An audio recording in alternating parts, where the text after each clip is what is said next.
Hello दोस्तों, आप लोग कैसे? उम्मीद करता हूँ आप लोग बहुत अच्छे होंगे। दोस्तों मैं क्या अक्सर करके अपने ब्लॉग इसी प्रकार के बनाता हूँ, मार्केट से रिलेटेड हुए वीडियो बनाता रहता हूँ।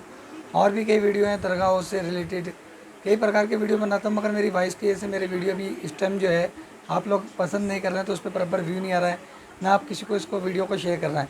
तो मेरे को आपको यही कहना है कि आप मेरे वीडियो को अगर देखना चाहते हैं तो मेरे चैनल को सब्सक्राइब करें, नहीं तो अनसब्सक्राइब कर दें, ताकि मेरा वीडियो किसी और तक पहुंच सके और दूसरा आदमी जो मेरा वॉइस के साथ मेरी आवाज़ को और मेरी वीडियो को पसंद कर सके, वो मेरी इस वीडियो को लगातार देख सके।